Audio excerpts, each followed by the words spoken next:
TripleJump, it is our solemn belief that people, by and large, are good, a few notable exceptions aside.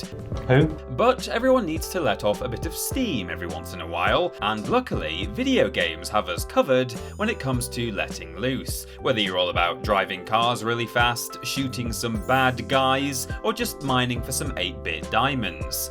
Once in a while, however, the little devil on your shoulder gets his own way, or her own way, and you find yourself committing crimes against pixels, the likes of which haven't been seen since Atari released E.T. the Extraterrestrial back in 1982.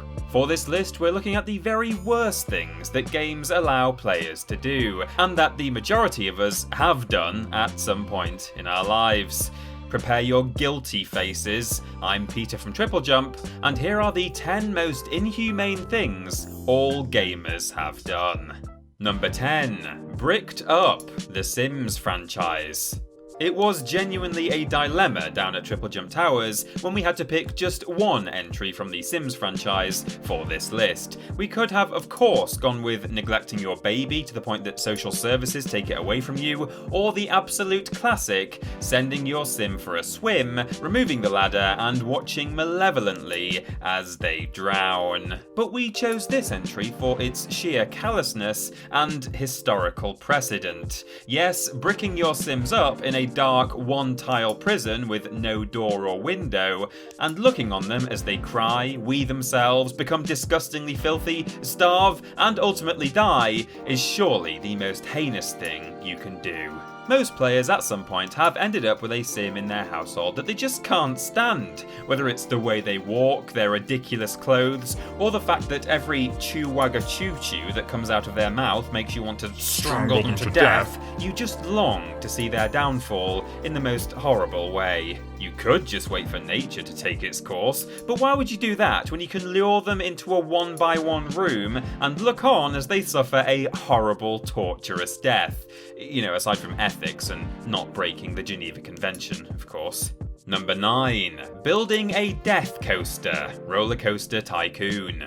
Oh, RollerCoaster Tycoon, the fun we had! Laying down merry-go-rounds and Ferris wheels, carefully plotting out paths and queuing areas, building fantastical coasters, and... wait, what's that you're saying, petite pixelated park patron? The roller coaster I spent several hours and many thousands of dollars constructing is too scary for you? Well, the heck with you! See how scared you are when my death coaster launches into the great beyond! Sorry about that, but if you've played any of the RollerCoaster Tycoon titles in the past, you'll know just how frustrating it is to build the custom roller coaster of your wildest dreams, only for visitors to refuse to ride it because it's just too darn frightening. There's only one natural way to respond to this scenario.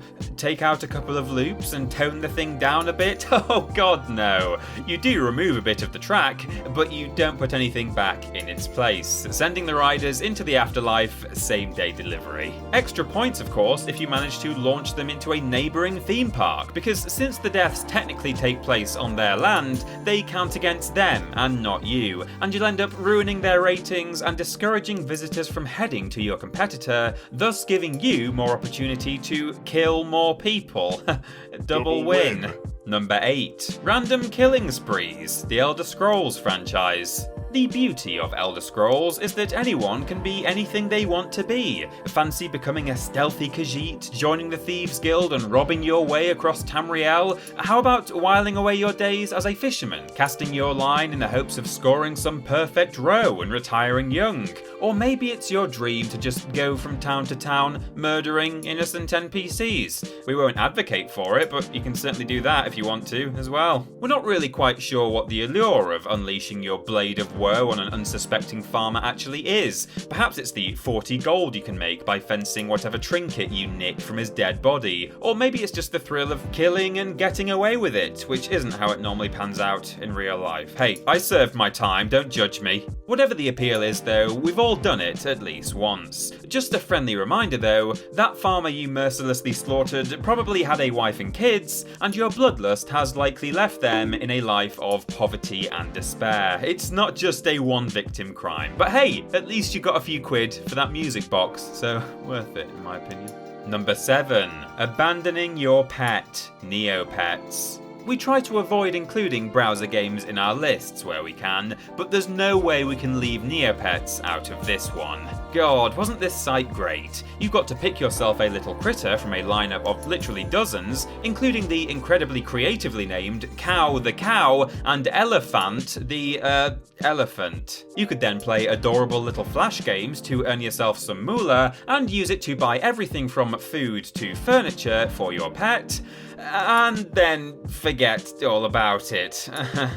I wonder how many of the creatures have gone forgotten over the years because of absent-minded players not bothering to take them to the pound when they lost interest in the game. I shudder to think. What's even worse than that sweet little Poogle being abandoned by its neglectful owner is the fact that they don't actually die. Instead, they get hungrier and hungrier until they're literally dying of starvation, but they never actually kick the bucket, which in my opinion is probably the worst kind of torture imaginable. We would all rather be dead in that situation, but no, these Neopets are horribly immortal. Not to worry though, because luckily your pet is just as forgetful as you are, and a few donuts will erase its memory of all these years of agonizing pain.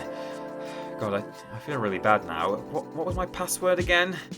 Number 6. Abusing villagers into exile. Animal Crossing: New Horizons. There are few games out there more wholesome and lovely than Animal Crossing, but that doesn't mean players can't still find ways to be sadistic in it. Okay, sadistic might be a bit of a strong word, but there are still one or two things you can get up to in Animal Crossing New Horizons that are, let's say, on the wrong side of cool. Probably the worst of these, aside from refusing to donate your fossils to Blathers, you monster, is that you can literally abuse your islanders to the point where they pack up and leave, presumably to escape the day-in, day-out torment that you bring upon them. For reasons that honestly baffle me, the Animal Crossing community has very strong feelings about the personalities of their islanders, to the point of downright hatred in some cases. If you do happen to have it in for one of these cute little critters, it's very, very simple to get rid of them. You just have to push them around or beat them repeatedly with a net until they get so sick of the abuse that they seek pastures new, leaving you free to fill their home with a less irritating neighbour. Man, maybe I should invest in a fishing net and bang it on the ceiling so that arsehole moves out! Shut up! Number 5. Hit and Run, Grand Theft Auto. If, like me, you suffer from crippling road rage, you'll know just how tempting it is to ram other cars off the road if they cut you up, or mow down that pedestrian who didn't look before stepping off the pavement. Unfortunately, such actions are frowned upon by law enforcement and tend to result in such things like court appearances and prison sentences. Scoff. Luckily, Grand Theft Auto allows you to commit such atrocities with no repercussions. You hear that, Karen? Video games don't cause violence, they act as an outlet for people who want to run people over in real life. Actually, that's probably not a very good argument. Just forget I said that. From gunning down hoodlums to beating up reprobates, a lot of the death dished out in this series is generally well deserved on the part of the victims who are probably involved in organised crime. But we can't say the same for the reams of innocent pedestrians who have gone flying across car bonnets over the years. Get almost any GTA player behind the wheel of a vehicle and we can guarantee that they will mount the curb and fling several squishy NPCs skyward quicker than you can say, "Ouch, I think I need a hip replacement." There's just something so incredibly satisfying about putting your foot down, getting up some speed, and carrying out a whole load of vehicular manslaughter. You know, virtually speaking, and not in reality. Number 4. Freezing the Butler, Tomb Raider 2. Some people are just plain annoying, whether they have the world's most irritating voice, I'm Peter from TripleJump, or they're just popping up where you don't want them to, they manage to get on every single one of your nerves. And what's the best way to remedy that? Well, by locking them inside a household appliance, obviously. Back when Tomb Raider 2 was released in 1997, players found that Winston the Butler faithfully followed Lara all around Croft Manor, and frankly, it got right up most people's noses. Soon, however, they realised that leading him into the mansion's walk-in freezer and then quickly jumping out and locking the door very much solved that problem, leaving the poor old sod stuck in there until Tomb Raider 3 came out. Now it's all fun and games for sure, but let's not forget that Winston is just a well-meaning member of Lara's staff trying to get on with his job, not to mention the fact that he's in his 70s and is a decorated World War II veteran. But you know, have a good old chuckle at his expense, make some funny quips, nice to see you, chill out Winston, and don't worry about the fact that he's getting hypothermia as we speak. Yeah, go on, laugh, you scumbag. Number 3. Harvesting Little Sisters, BioShock 1 and 2. Pretty much all the entries in this list so far have been creative decisions on the part of the player. However, the option to harvest little sisters in BioShock was very much part of the game's whole shtick. Be honest, even if you've got all the way to the end of BioShock and managed to get the good ending, even if Jack got to live happily ever after with all the girls he adopted, despite what Tenenbaum warned you, you have at some point harvested a little sister, even if it was just to see what actually happened when you pressed the button. Come on, admit it. God is watching. Undeniably, there are definite advantages to be had from harvesting little sisters rather than saving them, namely the additional Adam you obtain from the practice, which then allows you to purchase more plasmids, making you powerful beyond your wildest dreams. I guess that's why they call him Adam. But don't forget, with great power comes great responsibility, or in this case, great devastation, and offing more than one of the little darlings will result in Jack getting the bad ending. Oh, and the more you harvest, the worse it gets. And just as a very quick reminder, despite everything being hidden off screen, taking Adam from a little sister does kill her. You remember that, don't you? Even if you just did it the once, you murdered a sweet, innocent little girl. I don't know how you sleep at night. Well, probably with fire and electricity coming out of your hands, now I think about it. Number 2. Selling people into slavery, Fallout 3. We're not gonna lie, we had a real struggle trying to decide whether to put this one in our number 1 spot. But when we get there, I'm sure you'll agree that our actual top pick is slightly worse. Not only can you sell people into slavery in Fallout 3, but you can even purchase a slave of your own who will act as your personal bodyguard.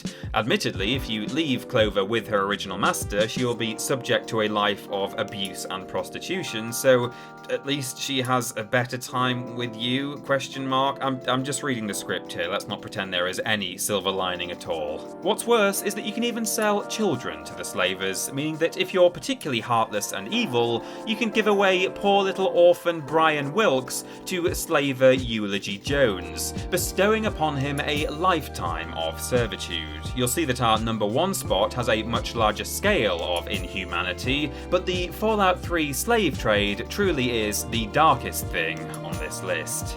And number 1, sending in the nukes, Civilization. Building an empire ain't an easy business. Between managing scientific and technological advancements, ensuring all of your people stay happy and non-rebellious, and keeping other nations in line, there's barely even time to make yourself a brew. And that's exactly what the Civilization franchise aims to replicate. And whilst you could work your arse off to secure a space race victory, or sweet talk other countries into a diplomatic victory, all of that seems like a hell of a lot of trouble when there's a much more destructive option available. Yes, the best solution is sometimes the easiest one, and sometimes the easiest solution is to nuke the living hell out of everyone. Victory for your glorious regime and bubbly all round. Just try not to think about the utter destruction and horror you'll be bringing upon a mostly civilian population, or the dozens of years of devastation that your itchy trigger finger will undoubtedly cause after the fact. Try not to worry about all the innocent lives lost, the hundreds of thousands lucky enough to be evaporated in the initial blast, and the millions more that have radiation sickness to look forward to. Oh, and you'll almost certainly want to forget about pesky, mutually assured destruction. Then again, it might be better if you don't survive and find yourself in the wasteland world of Fallout 3. We all know what happens there, and we don't like it. The nuclear option basically covers entries 1 and 2 in this list, so hopefully now you can see why we gave it the top spot. So there we go, 10 truly inhumane acts that you've probably all done. But what other horrifying things have video games allowed us to take part in? Let us know in the comments below. You can follow myself and TripleJump on Twitter here, and if you want to support the things you enjoy, then check out the rewards on our Patreon. Finally, don't forget to like the video, share it with your friends, and subscribe to the channel. I've been Peter from TripleJump, and thanks for watching.